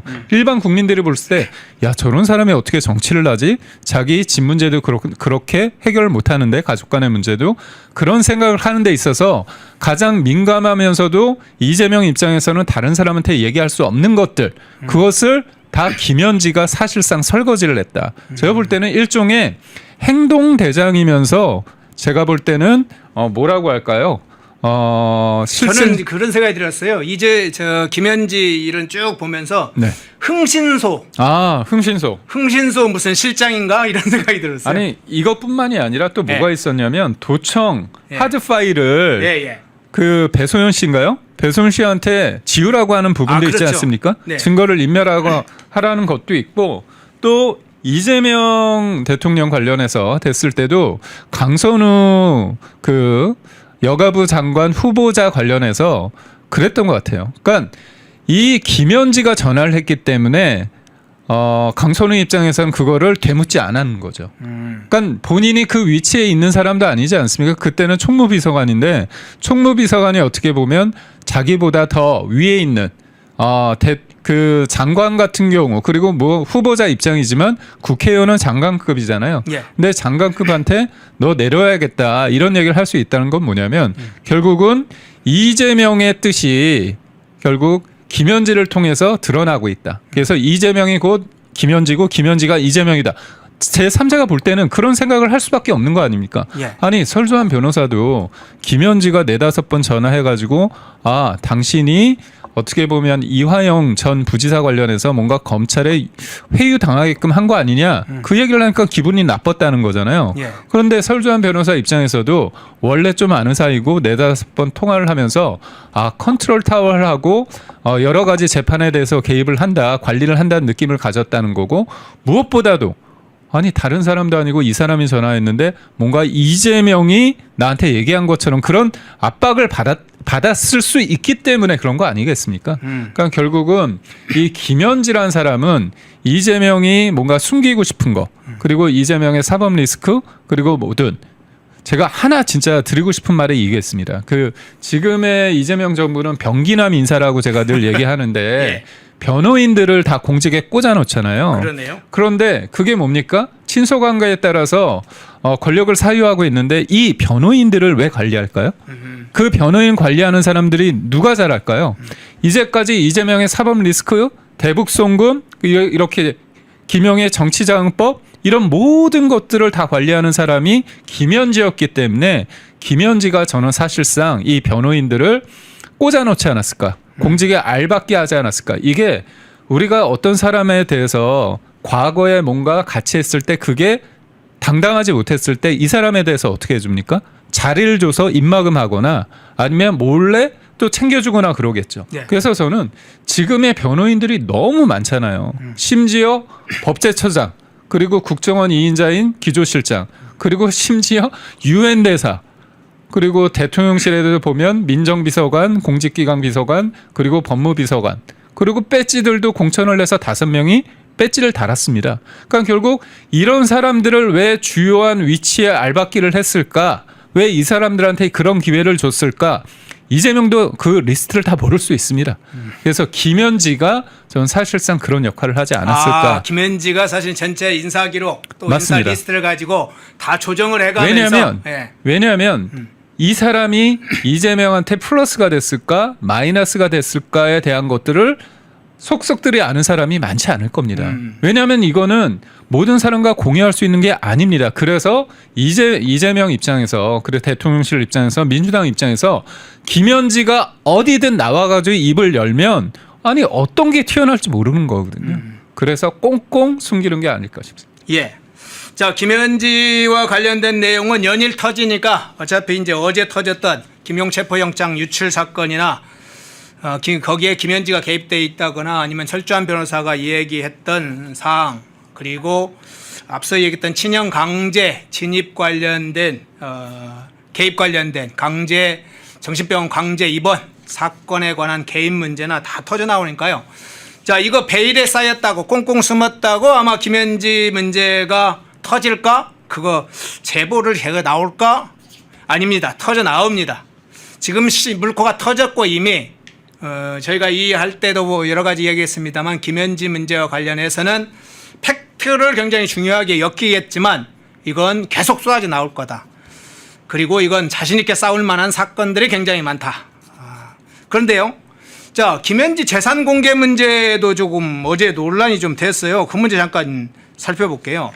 어제 국회 행정안전위원회 국정감사에서 김현지 재산 내역 공개 여부를 두고 지금 여야 간에 좀 설전이 벌어졌는데 국민의힘 의원들이 요청을 했어요. 김현지 실장이 국회의원 그 보좌관 시절, 그러니까 이재명 보좌관을 하고 있을 때 등록했던 재산 내역을 좀 보자 요구를 했어요. 뭐 공직자니까 재산 요구 대체로 자연스럽게 항상 국정감사장이들이 있어 왔었죠. 그런데 민주당이 발칵 막 의원들이 화를 내면서 그리고 최동석 인사혁신처장이란 자도 나서면서 그거 김현지 사생활 보호 차원에서 그거 공개할 수가 없다. 이렇게 얘기했어요. 무슨 먼 친척 지금 재산 공개 문제도 아니고 고위 공직자 지금 그 당사자 재산 공개를 요구한 것인데 이걸조차도 막네요. 그러니까 결국 우리가 재산 1급 관련해서는 이제 재산이 공개됩니다. 그런데 재산이 언제부터 형성돼서 어떤 변화가 있는 그게 중요한 거잖아요. 그렇죠. 네. 근데 이제 대장동 아파트도 가지고 있습니다. 그렇다면 언제 했는지 그런 것들을 추이를 알아야 되는데 이재명이랑 김현재랑 계속 같이 온 게 있지 않습니까? 성남시장 시절부터 경기도지사 그리고 또 당대표 그리고 대통령실까지. 그렇다면 어떤 포인트별로 봤을 때 이 사람의 재산이 늘었다가 줄었다가 하는 게 있다면 이 사람이 이재명의 측근으로서 의사 결정하는 그 단계에 있는 거잖아요. 그 과정에 개입할 수 있는 겁니다. 그렇다면 재산의 변화를 통해서 뭔가 적절하지 못한 상황에 개입을 할 수 있을 개연성이 있기 때문에 당연히 물어봐야 되는데 이게 보면 김현지의 나이도 김현지의 고향도 김현지가 초중고를 어디 나온지도 모르는 거 아닙니까? 그러니까 저희가 이거를 그냥 무턱대고서 이 사람을 그냥 이재명의 측근이기 때문에 개인적으로 관심이 있어서 그런 게 아닙니다. 아니 제가 왜 김현재에 대해서 관심이 있겠습니까? 우리가 보셨잖아요. 김현재의 권한을 어떤 사람이 어떤 사람에 대해서 계속 챙겨야 될 수밖에 없는 이유가 뭐냐? 그겁니다. 나는 너가 지난 여름에 한 것을 알고 있다 이겁니다. 김현지는 이재명의 과거를 속속들이 알고 있어요. 그렇다면 운명 공동체인지 아니면 뭐 경제 공동체인지 그런 거를 좀 따져봐야 되는 건데 지금 김현지라는 사람이 공직자잖아요. 대통령실에 있었고 지금 누구도 부인 못하지 않습니까? 이재명의 측근이다. 문고리라는 거를 누가 부인합니까? 저는 김현재에 대해서 민주당 사람들이 알고자 하지도 않는다는 것 자체가 좀 무섭습니다. 왜 김현재에 대해서 왜 이 사람이 고향이 어디고 나이가 어떻게 되고 학력과 그런 거에 대해서 왜 알고자 하지 않죠? 그냥 근본적인 질문이지 않습니까? 국민들을 알고 싶은데. 근데 재산마저도 이렇게 꽁꽁 싸맨다. 근데 저는 드러나는 게 다가 아닙니다. 우리 이춘석 의원 있지 않습니까? 예. 지금은 무소속이 돼버렸네요. 무소속입니다. 예. 저 민주당 잘하는 거 문제 있으면 그냥 손절하고 탈당시키는 제명시키는 건데요. 다시 오죠. 네. 시간 지나면 또 오는데 이춘석 의원이요. 공직 그 재산 신고 한 4억 정도뿐이 안 됩니다. 근데 이번에 밝혀졌죠. 주식하는데 10억 원 정도가 나왔습니다. 저는 차명 재산 의혹이 있다고 보거든요. 차명 재산. 왜냐? 주식도 차명으로 하는데 다른 게 뭐 있을지 모르지 않습니까? 그렇죠. 근데 저희가 차명을 떠나서 최소한의 지금 막강한 권력을 행사하고 있는 김현재에 대해서 예전 재산이 어떻게 되는 재산 형성 과정의 어떤 터닝 포인트가 될 만한 시점에 있어서 알아보자고 하는데 최동석 인사혁신처장 이 사람이 누구라고 했죠? 이재명 대통령에 대해서 하늘이 낸 사람, 민족의 축복이라고 했는데 신의 축복을 받은 사람이 그렇죠. 그럼 네. 김현재는 뭘까요? 그러면 신의 축복을 한 이재명 다음으로 받은 사람입니까? 대리인이에요? 그러니까 이런 사람을 꽁꽁 싸맬수록 저는 국민의 눈높이에서 맞지 않다고 보고 모든 것은 그렇게 좋아하는 거 있지 않습니까? 특검하면서 중계 보도하잖아요. 여론 조성하려고 예. 그러면서 얘기하는 게 뭡니까? 민주당이나 특검에서 얘기하는 게 주구장창 얘기하는 게 국민의 알 권리잖아요. 왜 국민의 알 권리는 김현지 앞에서 멈춰야 되는 겁니까? 자, 우리 서화자님의 꼬리가 길면 잡힌다고 그랬네요. 예. 이 부분은 조금 나중에 저희가 이야기를 하죠. 꼬리가 어떻게 구체적으로 잡혀서 이 정권이 붕괴되는지는 좀 축적을 해놨다가 이야기를 하죠. 왜냐하면 오늘 다룰 현안이 좀 많아서 그 부분을 좀 너무 건너뛰겠습니다. 자, 대법원으로 갈 건데요. 대법원에 가기 전에 아까 유튜브에 접속 장애가 일어나서 방송 시간도 늦었지만 여러 시청자들이 접속 장애 때문에 이러저러한 이야기도 하고 좀 혼선이 있었어요. 그러다 보니까 저희 방송 지금 많은 분들이 보시지만 좋아요도 안 누르셨어요.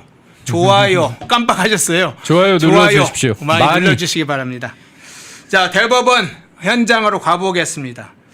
앞서 오프닝에 조금 소개를 드렸으니까 압축해서 질문을 드릴게요. 추미애 위원장과 민주당 일방적으로 안건 통과를 시키고 초유의 대법관 PC 로그 기록을 확인하려고 시도를 했다. 자, 이 자체만으로도 아주 그냥 진짜 초유 상황인데 어떻게 평가를 하세요? 그러니까 제가 볼 때 네. 민주당은 사실상 지금 제동을 못하고 있습니다. 자제 절제가 안 되고 있죠. 뭐 이런 표현이 심할 수 있지만 겁대가리를 상실했다. 저는 진짜 저는 그렇게 봐요. 네. 아니 이거는 국민에 대한 모욕입니다. 헌정 질서를 유린하고요. 이거는 입법 쿠데타고 입법 내란입니다. 이거는 그 이상의 것이죠. 아니 여야를 떠나서 좌우를 떠나서 진보 보수를 떠나서 우리가 그래도 서로 싸우고 그러더라도 법원 앞에 가서는 1심 2심 거쳐서 대법원 앞에 가서는 수능을 하는 겁니다. 그런 억울함 속에서도 자제하고 절제하고 수능해야지. 그래야지만 이 대한민국이 지켜졌습니다. 법치가. 근데 민주당과 이재명은 어떻습니까? 본인들한테 불리하면 다 이거는 내란이라는 거예요. 내란. 네. 아니 심지어 이번에 법무부 박성재 법무부 전 장관 관련해서 기각되지 않았습니까? 구속영장이. 그러니까 내란 사법이란다. 사법 내란이랍니다. 그러니까 모든 기준이 헌법과 법률이 아니라 본인의 유무죄, 이재명 무죄, 윤석열 대통령 유죄 여기에 판단이 있는 겁니다. 그런데 사실 지난 월요일 날 저는 전현희 의원이 한 건 했다고 봐요. 그러니까 추미애 법사위원장이 보수의 어머니라고 하는데 전현희 의원이 제가 볼 때는 보수의 이모 정도에 등극했습니다. 예. 절대 유무죄를 얘기하지 않겠다고 하는데 대놓고 자기가 이재명 대통령 변호인처럼 굴었어요. 그러니까 주진우 의원이 뭐라고 얘기했습니까? 아니 왜 변호인만 이렇게 나대냐 배지 달고서 예. 피고인 이재명 어디 있느냐 나와라 이렇게 얘기했습니다. 그래서 제가 볼 때는 이거 뭐지? 깜짝 놀랐습니다. 그리고 또 한 명의 신 스틸러가 등장했는데 최혁진 무소속 아닙니까? 예. 이 사람 민주당 그 이른바 준연동형 비례대표 위성정당 출신입니다. 그러니까 민주당 사람이라고 보면 돼요. 그 사람이 열린 공감 TV 가지고 또 친일 프레임을 가지고 얘기하다가 폭망했죠. 그런 과정 속에서 국민들 입장에서는 야 이거 진짜 너무 심하다 그렇게 생각했는데 반성을 하기커녕 또 가는 겁니다. 그래서 어제 갔는데 휘저었습니다. 그러네요. 휘졌는데 아니 본인들이 뭐 압수수색하러 갔습니까? 그런 기록들을 자기가 법원 영장도 없이 간다. 이게 보면 이 모든 것들이 사법부를 압박해서 어떤 이재명 대통령의 재판에 영향을 미치는 거고요. 예. 더 나아가서 사법부를 바꿔치기 하려는 겁니다. 조희대 대법원장을 끌어내리고 쫓겨내서 내가 원하는 입맛에 맞는 대법원 수장을 꽂는다는 거잖아요. 그러면 그건 뭡니까? 윤석열 대통령 관련해서 무조건 유죄를 만들기 위해서 그렇게 하는 겁니다. 예. 자, 그 좀 추가적인 질문이 있으니까요. 그 이어서 한번 이야기를 해주시는데 통합방위법 한번 그 관련된 이미지 한번 다시 한번 띄워주시겠습니까? 오프닝 때 예. 자, 통합방위법 제2조에 저렇게 나와 있습니다. 국가 중요 시설 파괴될 경우에 국가안보에 심각한 영향을 주는 시설이다. 국가안보 중에 최상위급에 있는 각급 저렇게 중요 시설입니다. 대통령실, 국회, 대법원, 국정원. 자, 그런 정도로 중요한 보완이 요구되는 사항이고 철저하게 관계기관의 사전에 허가를 얻어야 되죠. 입회를 하는데도 허가를 얻어야 되고 그 안에서 뭐 대통령실이면 대통령실, 국회, 대법원은 뭐 대법원 안에서 어떤 원래 본래는 허가되지 않은 장소에 가려면 그 책임자한테 허가를 얻고 관련 시설을 보거나 관련 어떤 부분을 하게 되죠. 자, 그렇게 해서 묻습니다. 지금 아까 이제 압수수색영장을 받은 수사기관도 아닌데 그냥 의원들이 자기들끼리 결정을 해놓고 저 공공기록물이 있는 법원에, 그것도 대법원에 들어가서 이렇게 관련 시설을 막 보려고 하고 휘젓고 다니고, 이 자체가 이미 통합방위법 저 위반이기도 하고 공공건조물 침입 위반이기도 여러 가지가 지금 나오고 있는데 어떻게 평가하세요? 사실 초등학생도 아는, 이거는 제 워딩이 아니라 네. 그 법원 행정처장이 얘기하지 않았습니까? 초등학생도 아는, 초등학교에서 배우는 상권 분립, 이 부분에 대해서 우리도 국회를 존중할 테니까 사법부도 존중해달라 얘기를 했는데 이걸 깡그리 무시하는데요. 이거는 민주당을 탓하기 전에 이재명이라는 사람이 가지고 있는 잘못된 인식, 선출 권력이면 다 될 수 있다. 본인이 선출 권력이기 때문에 본인 항상 얘기하는 게 국민 주권, 선출 권력 얘기하잖아요. 예.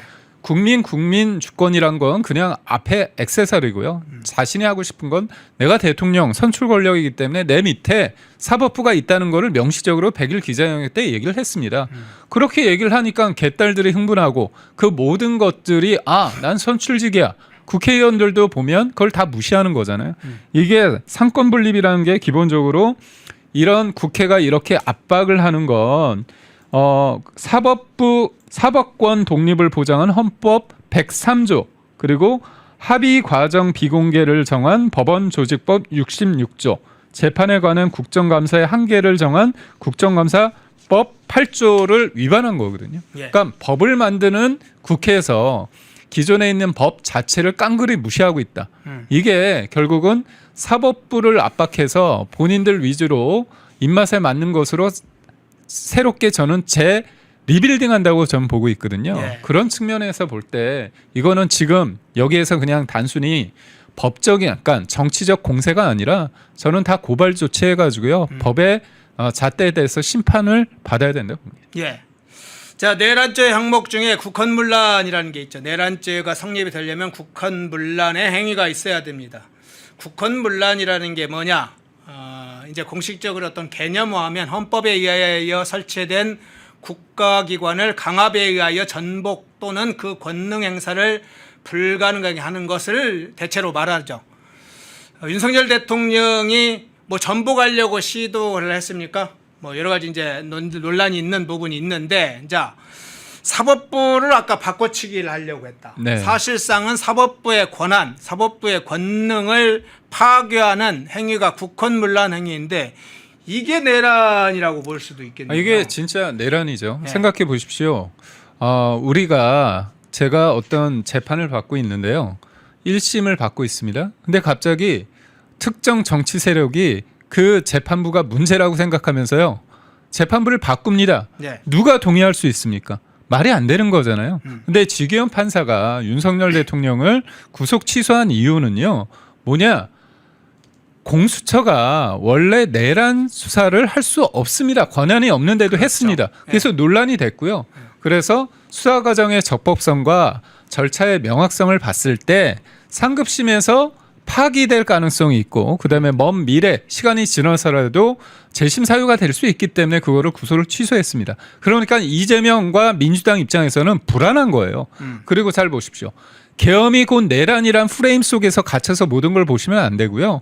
계엄이 내란이 아닐 수 있고 그리고 직권남용이든 다른 거로 법에 의율될 수 있는 가능성이 너무나 무궁무진합니다. 그런데 본인들이 다 이걸 해놨습니다. 그런데 만약에 이재명과 민주당이 그렇게 내란이라고 해서 우리한테 어떻게 보면 주입하고 반복적으로 집요하게 해낸 게 윤석열 대통령이 무죄가 나왔을 때 이거 역풍이 만만치 않거든요. 예. 그러니까 1심에서 무죄가 나올 가능성이 있다고 보니까 쥐기현 판사를 쫓아내고 자기들 말 잘 듣는 사람들을 꽂아 넣는 겁니다. 이거는 사법부를 바꿔치기 하는 거거든요. 근데 이런 과정에서 조희대 대법원장이 흔들림이 없이 개별 사법부의 독립을 지켜주니까 조희대도 날려버리려고 하는 겁니다. 그렇죠. 아니 이게 입법 권력이 있고 행정 권력이 있다고 해서 사법부를 겁박하고 이걸 집어삼키려고 한다? 이거를 우리가 독재라고 하는 겁니다. 독재가 다른 게 아니고요. 이게 바로 독재입니다. 예, 대법원 현장에서 국정감사라는 이름으로 자행되고 있는 이런 사법부에 대한 파괴 행위, 이 문제를 좀 집중적으로 먼저 어제 국정감사장에 있었던 그런 민주당 추미애의 그런 만행들을 좀 다뤄봤습니다.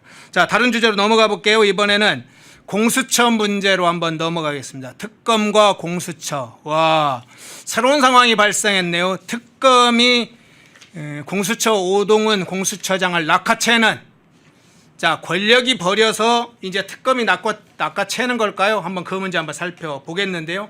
자, 저 제목 한번 보시죠. 해병 특검. 이명현 특검팀입니다. 해병 특검은 특검이 이명현이죠. 이명현 특검팀이 오동훈 공수처장에 포함해서 지금 플러스 2명에서 총 3명 공수처 주요 관계자, 차장 검사, 담당 주임 검사해서 직무 혐의로 강제 수사에 나갔습니다. 입건을 하고 강제 수사에 나섰고 공수처 압수수색을 동시에 어제 10시부터 진행을 했어요. 특검이 공수처를 뭔가 쳐내는 건가요? 어떻게? 제가 볼 때는 특검이요 실적이 없거든요. 아, 그래요? 공수처 피하 구분을 못하는 거죠. 뭐 같은 편인데 가자는 개편이고, 공수처를 우리가 어떻게 표현하느냐, 민주당 검사라고 얘기를 하잖아요. 네. 특검은 또 누가 했습니까? 민주당이 추천했어요. 같은 형제들입니다. 근데 왜 그러느냐, 지금 특검이요 해병대 특검 관련해서 성과가 하나도 없습니다. 한 명도 기소한 적이 없습니다. 그리고 김계한 전 해병대 사령관 있지 않습니까? 영장을 청구했다가 기각이 됐습니다. 그러네요. 그리고 빈소래가 요란하다고 어떻게 했습니까? 김장환 극동방송 이사장 목사님, 그리고 또 이영훈 여의도 순복음교회 목사님 집까지 압수수색했잖아요. 참고인인데도 압수수색했다가 미국까지 그게 사단이 나서 트럼프 대통령이 이재명 만나기 전에 숙청과 혁명이 일어나고 있다, 그런 얘기까지 나왔습니다. 네. 이 문제가 불거졌는데 결국은 하는 게 없어요. 그러다 보니까 어떤 걸 가지고 하느냐, 해병대 특검에서 뭘 보느냐, 여기에서 보면 이른바 이종호라는 사람이 있습니다. 이종호 전 블랙펄 인베스트먼트, 이 사람이 이른바 누구냐, 그 문제가 되고 있던 임성근 전 예. 해병대 1사단장 구명 로비 관련해서 뭔가 했다, 그 얘기가 불거져 있었습니다. 예. 근데 공수처의 한 부장 검사가 수사 과정 여기에서 보면 이 부장 검사, 이 부장 검사가 송창진이 수사 이 부장 검사가 지난해 나와서 국회에서 요 관련해서 나는 모르는 일이다 이렇게 얘기를 했는데 알고 보니까 이 사람이 이종호 관련해 가지고 변호인이었어요. 아, 그랬군요. 그래서 위증 혐의로 돼서 뭔가 이게 고발이 됐는데, 이 공수처장이 어떻게 됐느냐, 이거를 대검에 알리지 않았습니다. 아, 대검에 이제 보고를 해야 됩니다. 보고를 해야 될 의무가 있는데 네. 보고를 제대로 안 하고 이거 관련해서 수사를 제대로 안 했다는 겁니다. 그래서 직무유기로 이거를 걸어가지고 지금 압수수색도 하고 입건을 했는데요. 이거를 진짜 어떻게 봐야 될지 저도 모르겠지만 기본적으로 봤을 땐 특검이 특검으로서의 어떤 존재감을 보이기 위해서 피하 구분 그런 걸 떠나서 공수처도 공격하는 게 아닌가, 저는 그런 생각을 한번 해봅니다. 예. 그 부분이 조금 더 많을 수 있겠네요. 지금 나오는 얘기들은 여러 가지가 나오고 있습니다. 이제 권력층에서 볼 때는 오동훈 공수처장이 공수처가 지금 별 필요가 없다. 이번 기회에 오동훈을 날리고 새로운 공수처를 구성을 한다. 무능한 공수처가 아니라 권력 입장에서는 특검 이후를 대비를 해야 되기 때문에 새로운 공수처를 만들어야 된다. 뭐 이런 그래서 토사구팽을 한 것이다. 있다라는 분석도 있고 법여권 내부에서는 정치적 이해관계를 달리하는 정치 세력들이 하이에나처럼 물어뜯는 일종의 내부 권력 투쟁이 본격적으로 시작된 것도 있고 지금 우리 김기용 대변인이 말씀드린 것처럼 실적을 지금 쌓아야 되는 특검의 그 상황이 중요하게 지금 작동하고 있다. 근데 진짜 저는 앵커님 말씀을 들어보니까 네. 특검 이후에 대해서 생각을 할 것 같아요. 공수처를 리빌딩해서 자기 입맛에 맞는 사람으로 한다. 오동훈 공수처장이 처음에 1차 윤석열 대통령 관련해서 1차 체포를 실패했습니다. 네네. 체포를. 그때 국회에 불러다가 가슴을 열고 총 맞을 각오로 장갑차를 동원해서 체포를 하려고 했죠.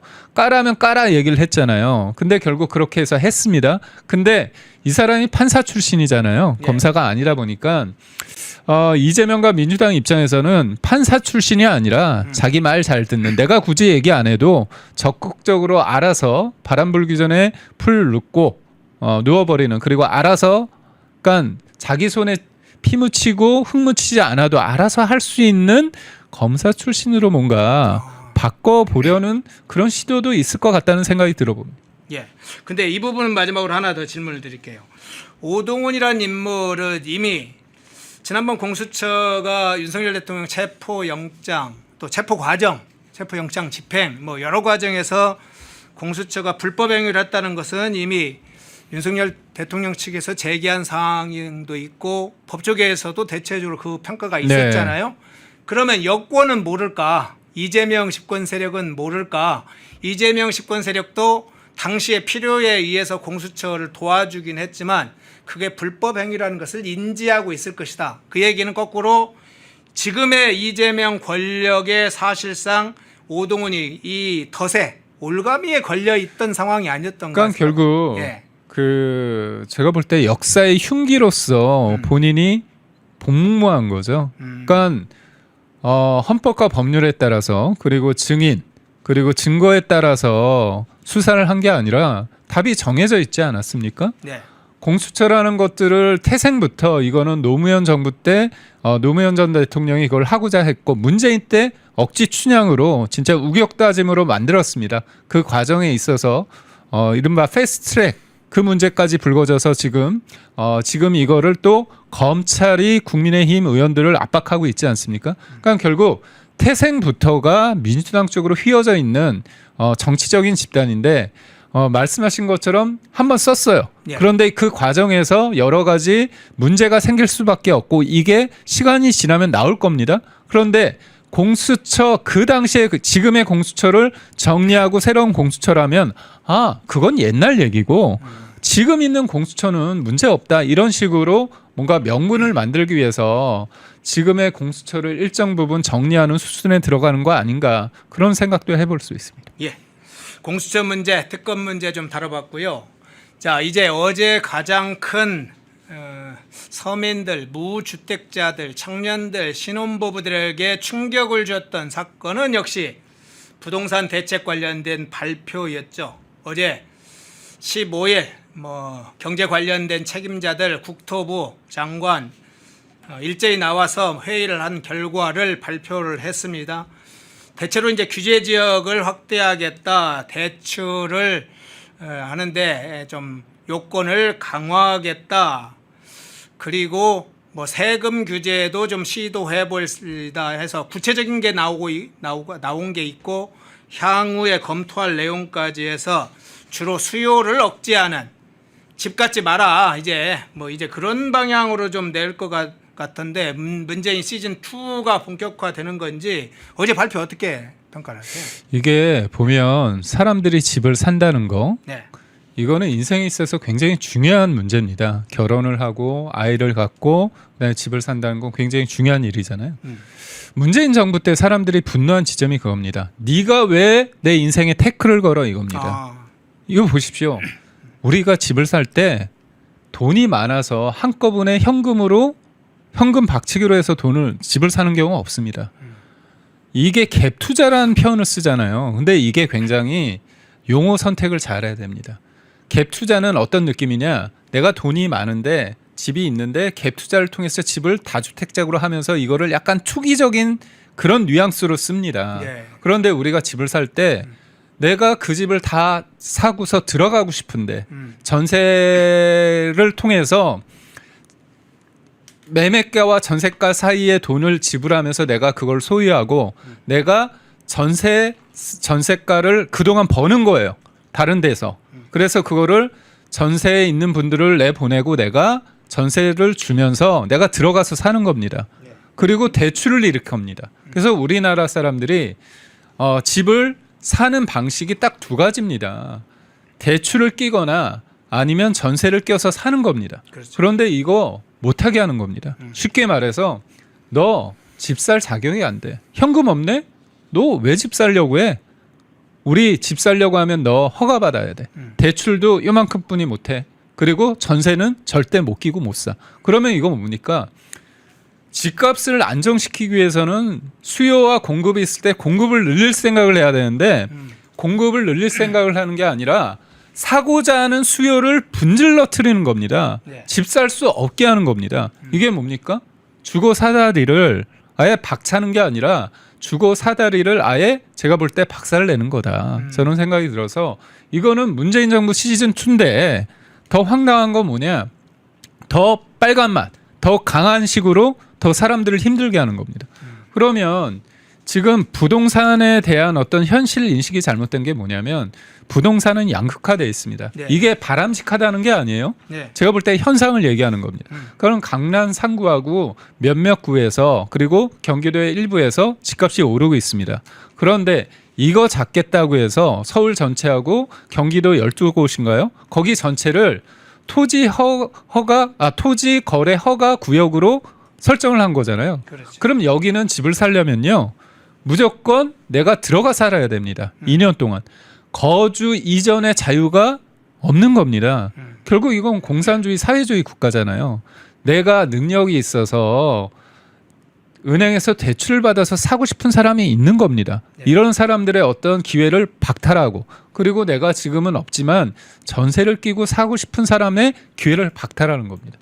그러니까 결국은 딱 이재명 입장에서는 뭐냐면요. 내년도 지방선거 있지 않습니까? 예. 지방선거의 화두가 부동산이 될 수밖에 없습니다. 지금 억지 춘향으로 이렇게 자꾸 이렇게 눌러놓는데 저는 시간이 지나면 더 스프링처럼 더 확 뛰어오를 수밖에 저는 없다고 보는데 결국은 사람들의 어떤 그 민생이 중요한 게 아니라 내년 지방선거를 앞두고 여튼 부동산 문제에 있어서 내가 해결하겠다는 이런 욕심에서 그리고 발현한 게 아닌가 저는 그런 생각을 하고요. 저는 진짜 근데 속셈에 이런 게 있는 거란 생각이 들어요. 저는 이제 뭐 뒤에서도 좀 여쭤보겠습니다만은 이번에 규제 지역 확대하고 대출 규제도 확대를 하고 세금도 규제하는 그 근본적인 문제 중에는 미국 같은 경우도 과거에 이 리먼 브로더스 사태가 좀 있었잖아요. 네. 2008년에 사실은 이제 시작은 클린턴 정부 때 시작을 해서 터진 건 부시 정부에 터졌는데 그때 당시만 하더라도 오히려 너도 나도 집을 사게 막 사실은 너무 과도하게 막 대출을 네. 유도하는 이런 것으로 해서 부동산 시장의 자금 유동성이 너무나 강해져서 그게 이제 사실은 터졌지 않습니까? 네. 그런데 지금은 오히려 이제 이재명의 속셈은 내 집 마련이라는 걸 기준으로 볼 때 집을 가지지 말고 맞습니다. 뒤에서도 얘기했지만 오히려 주식이나 투자를 해라. 그러니까 부동산에 관해서 뭐 부동산에서 투자나 투기하면 늘 투기로 이야기를 하더라고요.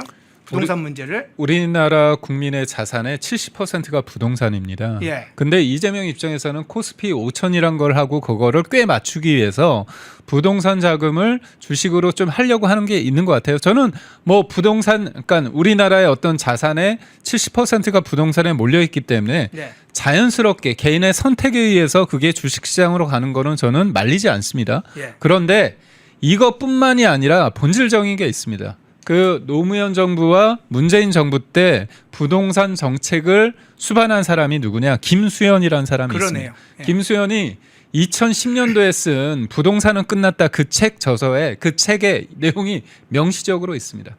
자가 집을 산 사람은 보수적인 성향이 있고 집을 가지지 않은 사람은 그렇지 않다는 이야기가 있습니다. 결국 뭐냐? 이 사람들은요. 왜 여러분 생각해 보십시오. 사람은 내가 자가가 있는 사람이 아이를 더 놓을 가능성이 크다고 합니다. 아이를 출산율이 높아진다고 합니다. 그건 그렇죠. 내가 월세나 전세에 있을 때보다 내 집 앞에서 우리 아이를 놓겠다는 생각이 더 안정적인 거잖아요. 아니, 지 아이를 놓는다는 거 뭐냐면 뭔가 예측 가능하고 안정감이 있을 때 내는 겁니다. 그러니까 이 부분에 있어서 왜 이재명과 민주당은 집을 가지지 못하게 하고 자꾸 국가에 의존하게 하는가? 임대 아파트만 지으려고 하는가? 결국은 내가 집을 가지게 됐을 때 사람들은 좀 더 뭔가요? 세금 문제에 대해서 보유세나 취득세나 양도세나 이런 세금 문제에 대해서 민감해질 수밖에 없습니다.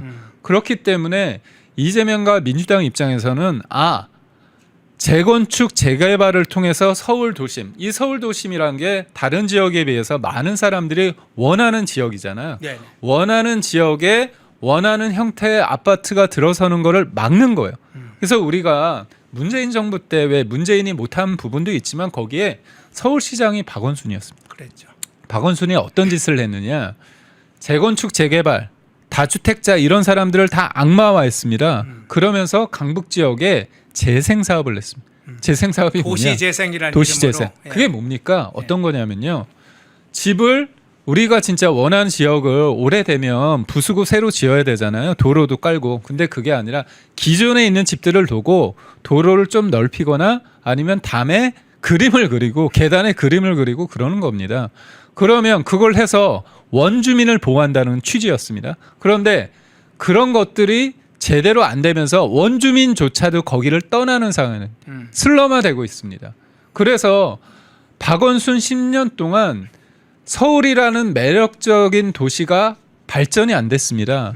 도심이 재건축 재개발이 이루어지지 않았기 때문에 이거는 부동산은요 빵 찍듯 오늘 곧바로 만들 수 있는 게 아니라 그렇죠. 박원순 때 문재인 때 만들어내지 못한 아파트 집들이 다 지체되어 있는 겁니다.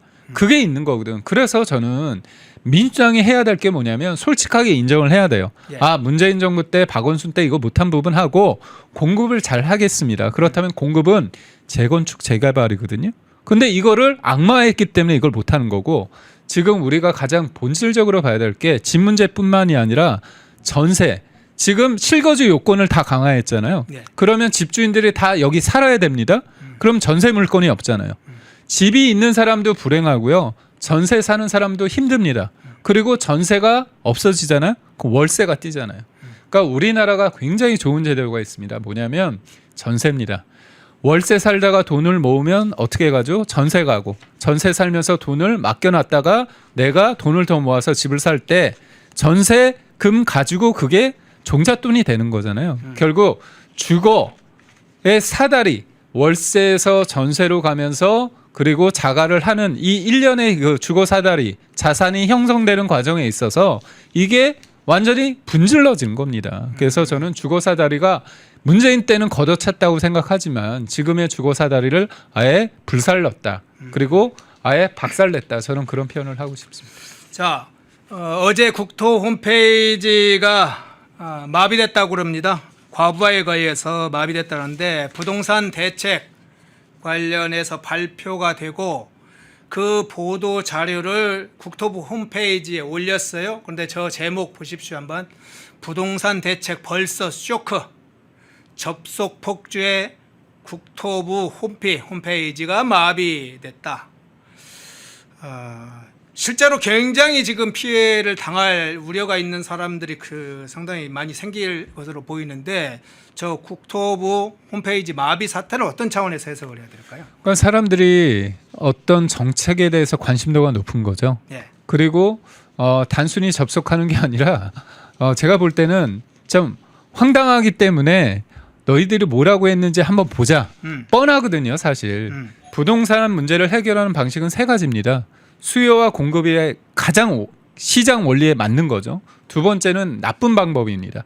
세금을 가지고 징벌적으로 세금을 때림으로써 수요를 분지르는 거. 문재인 정부 때 했잖아요. 그리고 세 번째가 세제입니다. 그런데 지금까지 공급 관련해서 9월 7일 날인가요? 공급을 한다고 100만 호 이상을 뭐 개발하겠다 얘기를 했는데요. 사람들이 믿지를 않습니다. 왜 믿지 않을까요? 원래 좌파 정권에서 했던 거 반대로 해야지. 좌파 정권에서 집 사지 말라고 했다가 인생이 무너진 사람들이 너무 많잖아요. 근데 문재인 정부 때 오르고 이재명이 어떻게 했습니까? 딱 정권을 잡으니까 집값이 오르잖아요. 왜 그러냐? 이 사람들이 물량에 대해서 공급을 한다고 해도 믿을 수 없는 겁니다. 그리고 어디다 짓느냐? 사람들이 원하는 곳이 아니라 사람들이 진짜 원하는 곳의 재건축 재개발을 통한 게 아니라 신도시나 아니면 임대주택 위주로 하고 요번에 또 어떤 얘기를 내느냐. 예전에는 LH가 일반 기업에 땅을 팔았습니다. 그래서 LH 말고 일반 기업들이 시행을 했습니다. 시공을 했습니다. 근데 요번에 LH가 시행을 하게끔 한다는 거예요. 그러면 LH 입장에서는 우리 국민들이 원하는 장소에 원하는 형태의 아파트를 공급하려면 돈이 많이 들잖아요. 그러면 LH 입장에서는 분양가를 낮추기 위해서 좋은 자리보다는 적당하게 목표를 설정하잖아요. 100만 채다. 그러면 그 숫자를 채우기 위해서 사람들이 원하지 않는데 지을 가능성도 큽니다. 그렇기 때문에 그게 문제라고 보고. 그러면 이 함께 섞어서 이 질문 드릴게요. 그 질문과 함께. 자, 대통령실 부동산 대책 관련된 이미지 한번 띄워주시겠어요? 어제 강유정이 대통령실 대변인이죠. 이 강유정이 브리핑을 했는데 그 중에 이제 질문이 나왔어요. 이번 부동산 대책에 대해서 대통령실에서 어떻게 바라보느냐, 뭐 이렇게 하니까 신중하게 바라보고 있다 하면서 이런 얘기했어요. 이재명 대통령은 주식시장이 더 활성화되기를 바라고 있다. 국민이 마음 놓고 투자할 수 있도록 시장이 건전하고 튼튼하게 성장하기를 원하고 있다. 부동산 대책에 관해서 어떻게 바라보냐 하니까 주식 투자 얘기를 했어요. 앞서 이제 두 가지를 섞어서 제가 여쭤볼게요. 이제 수요에 맞춰, 그러니까 국민들이 필요로 하는 수요에 맞춰서 사실은 부동산도 주택건설도 어느 정도 반영을 해야 되잖아요. 네. 국가 권력이나 정치인들이 특정하게 아예 그래 우리가 여기다 만들어내니까 일로 와 하는 건 사실 강제 이주죠. 그게 뭐 성격상. 맞습니다. 이제 그런 측면 하나 오고 또 하나는 자신의 재산을 국민들의 재산을 국가 권력이 정치 이재명이라는 자가 야 우리가 지정해 줄 테니까 저희 가서 재산을 저기다 투자해. 지금 이런 꼴이 돼버렸어요. 주식 지금 오를 때라고 하는 신나하는데 네. 주식도 보면 오르면 떨어질 때가 있습니다. 네. 근데 부동산에 대해서 사람들이 신뢰하는 건 뭘까요? 부동산은 어쩔 수 없이 본인이 한번 사면 거주하기 때문에 장기 투자가 됩니다. 네. 그러면 이게 돈의 가치보다 어떤 실물 경제, 그러니까 돈의 가치보다 이런 아파트나 그런 주식이 있을 때 이게 우상향하는 이유는 돈의 가치가 떨어지기 때문입니다. 근데 이재명이 하는 짓이 뭡니까? 13조 원 돈 풀었잖아요. 예. 돈이 많아지면 결국 물건의 가치가 올라가잖아요. 그게 당연히 인플레이션이 있을 수밖에 없습니다. 인플레이션이 있음으로 해서 오르는 게 부동산이 변도 없지 않아 있는데 저는 다 떠나서 하나 묻고 싶어요. 이재명이 분당의 재건축이 지금 예고돼 있습니다. 한 30억 된다고 합니다. 그러면 그래요? 강유정 대변인 네. 전 되묻고 싶어요. 이재명 대통령께서 그거 파십시오. 그래서 주식하면 되잖아요. 그거 하면 진정성을 제가 받아들이겠습니다. 그러지 않잖아요. 한 사람의 어떤 삶에 있어서 선택을 부동산이 좋다 나쁘다는 이재명과 대통령실에서 떠들고 코스피 5천이 아니라 알아서 우리가 판단합니다. 주거에 대해서 감나라 배나라 얘기하면 안 되는 거고요. 무엇보다도 수요에 맞춰서 공급을 할 생각을 해야지 수요를 분지르면서 부동산 문제 얘기를 했는데 갑자기 주식 얘기를 한다? 이거는 그만큼 할 얘기가 없다는 거예요. 그리고 저는 냉정하게 진짜 생각해 봅니다. 이재명이라는 사람에 대해서 사람들이 신뢰합니까? 신뢰 안 하잖아요. 그렇죠. 이 사람이 전과가 사범에다가 기본적으로 요번에도 공직선거법 허위사실 공표죄 관련해서 유죄 판단이 나왔잖아요. 사실상 전과 5범인데 그 가운데 검사 사칭 그리고 위증교사 관련해서 재판받고 있죠. 그리고 공직선거법 이거 관련해서 유죄 판단 받았습니다. 대통령이란 사람에 대해서 신뢰할 수 없는데 이 정부가 하는 정책에 대해서 신뢰할 수 있습니까? 그리고 좌파 노무현 문재인 정부 때 그렇게 속였잖아요. 못했잖아요.